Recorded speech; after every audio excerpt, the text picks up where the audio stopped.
Muito bem, vamos continuar aqui falando sobre baterias em sistemas fotovoltaicos. Então, lembrando que eu estou passando por uma parte bem geral da norma, a princípio, que está falando das características básicas dos arranjos fotovoltaicos. Depois a gente vai poder estudar cada um individualmente, cada tipo, os sistemas de proteção, os sistemas isolados, controladores de carga. Vamos falar disso depois também, mas no início a gente está dando uma visão geral mesmo do sistema. Então, quando você trabalha com baterias, geralmente se está se tratando de circuitos, sistemas isolados, né? Aqueles sistemas que você precisa armazenar energia elétrica. E aí, nesse caso, tem que tomar alguns cuidados. Principalmente quando se diz respeito a projeto, é que as baterias, geralmente, elas têm correntes de curto-circuito muito elevadas. Então, é um ponto crítico. Você tem que ter uma proteção de curto-circuito muito bem feita para evitar que os terminais da bateria, né, se conectem antes de ter uma proteção.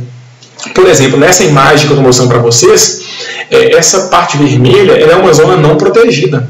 Ou seja, se por algum motivo aqui o polo positivo da bateria encostar com o negativo, não vai ter um sistema de proteção para desligar esse curto-circuito. Então, pode causar inclusive incêndios, explosões. Né? Então, o que se diz é sempre manter essa região desprotegida o mais curta possível, em termos de metros mesmo de cabo. Então, significa o seguinte: o disjuntor, ou o relé, ou o fusível de proteção no sistema de baterias, ele tem que estar o mais próximo da bateria possível.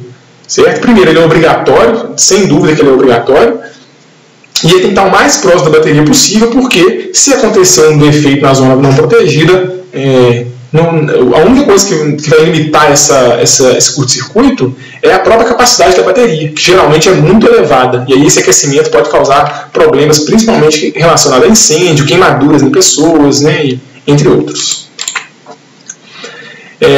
Falando agora aqui sobre condições de curto-circuito em um arranjo fotovoltaico. Galera, esse é um tema bem crítico também em sistemas grandes, porque a gente já sabe que a corrente de curto-circuito de um módulo fotovoltaico e de uma string, que é a mesma, né, ela é muito parecida com a corrente de funcionamento normal. Então não existe um dispositivo de segurança que consiga detectar essa corrente de curto-circuito, porque ela é muito próxima da corrente que circula normalmente no sistema. Então, a corrente de curto-circuito em um arranjo fotovoltaico, ela vai depender da irradiância, diretamente, né, da irradiância solar, porque é a quantidade de energia que o módulo é capaz de converter. Tem a ver com a energia que está entrando ali nele, pela luz solar, e tem a ver também com a quantidade de strings vinculadas ali ao curto-circuito, e também a localização do curto. Cada ponto do sistema ali vai ter uma corrente de curto-circuito diferente. Então, é bem crítico esse ponto. Muitas vezes é indetectável esse curto-circuito, certo? E aí, pensando nisso, quando você vai projetar um sistema fotovoltaico, o que você pode fazer para tentar deixar o sistema mais seguro possível? O primeiro é tomar cuidado com a parte de corrente alternada. Certo? A parte de corrente alternada, ao contrário da parte de corrente contínua, quando dá um curto em CA, pessoal, é muito mais alta a corrente do defeito em comparação com a corrente normal de funcionamento do circuito. Chega a ser centenas de vezes, às vezes até milhares de vezes maior do que a corrente normal. Então, se você consegue manter ali o distanciamento dos cabos bacana, tudo bem isolado, e coloca um sistema de proteção contra o curto-circuito, você está muito bem protegido. Agora, em relação à parte de corrente contínua, o que se tem geralmente que tomar cuidado é quando você tem corrente do sistema CC para a terra. Eu até expliquei para vocês aquela questão do sistema com proteção galvânica e não protegido. Por quê? Por mais que tenha uma corrente de curto-circuito dentro do arranjo fotovoltaico, ela não é capaz, muitas vezes, de destruir os módulos, a não ser nesse caso que eu expliquei para vocês, da corrente reversa. Nesse caso é crítico, os módulos vão pegar fogo se tiver corrente muito alta reversa nele. Mas dependendo do curto-circuito aqui, que acontecer, não é um ponto tão crítico, porque às vezes, dependendo do caminho que essa corrente passar, se não tiver corrente reversa, a corrente não é capaz de destruir os módulos. Então, quando que é um problema? Quando tem corrente do módulo para a terra. Aí isso tem vários motivos, principalmente questão de segurança. Porque se tem corrente indo da parte CC para a terra, pode ter alguma parte do sistema que está energizada, por exemplo, a estrutura do módulo, uma cerca, um corrimão, e aí isso pode dar problema com choque em pessoas, e também pode significar que alguém está tomando um choque. Então, nos sistemas pode ter também questão de incêndio, vários defeitos, mas esse caso para a terra ele é mais crítico, e aí tem muitos inversores, na verdade a maioria deles hoje em dia, que já tem sistemas que detectam essa falta, que é o sistema de corrente diferencial. Acredito que já tenham estudado isso em instalações elétricas, mas se não tiver, nós vamos falar disso depois, que são dispositivos que verificam que tem corrente, por exemplo, aquele caminho que eu expliquei que a corrente vai e volta, né, tem aquele sentido convencional dela. Se tiver corrente que está saindo do circuito, mas que não está voltando pelo mesmo caminho, é porque essa corrente, ela vazou para algum lugar e está indo para a Terra por outro caminho. Aí, nesse caso, esses dispositivos de proteção servem para desligar o circuito. Por quê? Quando tem corrente com fuga para a Terra, pode ser o que eu falei, pode ser alguém tomando um choque, pode ser alguma fuga de corrente energizando uma estrutura que não deveria estar energizada, e isso pode causar aquecimentos, né, incêndios e etc. Quando a gente fala de considerações sobre a temperatura de operação dos sistemas fotovoltaicos, a temperatura ela tem efeitos, né, negativos no sistema, né, então a gente tem que tomar sempre cuidados com inversores, com cabos, né, que todos têm uma temperatura máxima de operação, então tem que tomar esse cuidado, não só o aquecimento devido ao sol, mas o aquecimento pela própria passagem de corrente nos condutores, certo? E um ponto que é muito crítico, apesar de ser crítico, ele não é tão importante para nós, é que quando você diminui a temperatura de operação do sistema, a gente sempre preocupa muito com o aumento de temperatura, né? Porque como o sistema fica debaixo de sol, geralmente tem correntes elevadas nos sistemas e tudo, a gente preocupa muito com a temperatura máxima de operação, que tem que estar dentro do que os fabricantes orientam. Mas no caso do sistema fotovoltaico, tem que ter uma atenção especial com redução de temperatura também. Geralmente os testes em módulos fotovoltaicos são feitos com temperatura de 25 graus. E quando a temperatura cai abaixo dessa temperatura, existe um ponto importante que é o aumento da tensão gerada pelas células. Então a tensão de saída do módulo ela aumenta quando a temperatura diminui.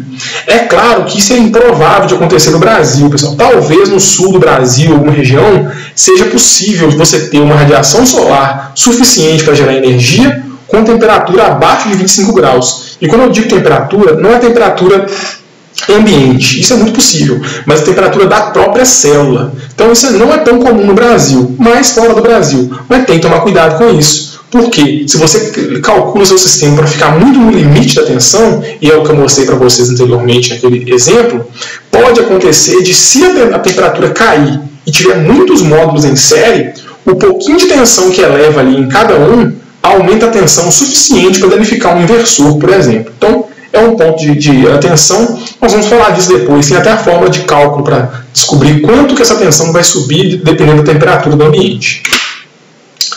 E por fim, pessoal, para terminar a aula, falar um pouco sobre algumas considerações em relação ao desempenho dos módulos. Então, algumas coisas que a gente já falou disso. Por exemplo, sombreamento, seja ele total ou parcial, de um módulo, uma célula, já causa problemas. Então, sempre for projetar um sistema, tentar o máximo possível evitar sombreamento. Mesmo, às vezes não é possível evitar totalmente, mas a função do projetista é evitar o máximo possível. Tem também questões sobre aumento de temperatura. Muita gente acha que o módulo fotovoltaico ele trabalha melhor quente, como se fosse um sistema de aquecimento de água, mas é muito pelo contrário. Quanto mais quente o módulo fotovoltaico opera, menor é a potência, chegando a ter ali até 0,5% a menos de potência para cada grau Celsius que ele está operando acima da temperatura de referência. Certo? Aí geralmente tem duas temperaturas de referência. Tem a temperatura do teste padrão e alguns módulos trazem também as informações em relação à condição operacional nominal, que chega ali a 48 graus mais ou menos. Queda de tensão dos condutores também é importante. Tentar evitar queda de tensão maior que 3%. Nós vamos aprender depois a calcular cabos também e sempre fazer a conta tentando evitar queda maior que 3%, porque queda de tensão, no final das contas, é queda de potência, e queda de potência é perda de energia do seu sistema que poderia estar gerando. Outra questão, obstrução da superfície do arranjo fotovoltaico. Aí pode ser poluição industrial, né, de algum processo que aconteça ali perto, geada, neve, poeira, dejeto de ave. Então, dependendo de onde o seu sistema está instalado, você tem que criar ali uma rotina de manutenção de limpeza. Certo? Então, quando o sistema está no telhado, é um pouco menos crítico isso, porque ali tem mais a questão natural mesmo, de alguma neve, alguma geada, que é algo também temporário, geralmente. Mas principalmente quando o sistema está no chão, ele é muito mais suscetível à sujeira. Por exemplo, lá no campus do IFMG, a gente tem lá módulos fotovoltaicos instalados no chão, próximos da rua. Então ali, pessoal, fica igual essa época do ano agora, a gente está no meio do ano, né, julho, agosto, fica muito tempo sem chover, passa carro e ônibus na rua, isso joga a poeira para cima e a poeira deposita em cima dos módulos. Então, e é muito perceptível a redução da eficiência do módulo, do desempenho dele. Então, é importante criar ali uma rotina de manutenção devido a esse problema. Orientação e inclinação. São outros problemas também. Você sempre tem que tentar orientar o módulo para o norte, estando no hemisfério sul, a gente já sabe disso, e manter a inclinação dele também ideal, de acordo com a latitude que você está instalando. Nem sempre isso é possível. Principalmente quando a instalação é feita em telhado, geralmente você tem que usar o espaço que você tem, da forma que você tem. Mas quando você tem a oportunidade de instalar um sistema no chão, por exemplo, ou numa laje, esse ponto é fundamental, tentar otimizar mesmo a geração de energia, né, utilizando essas orientações.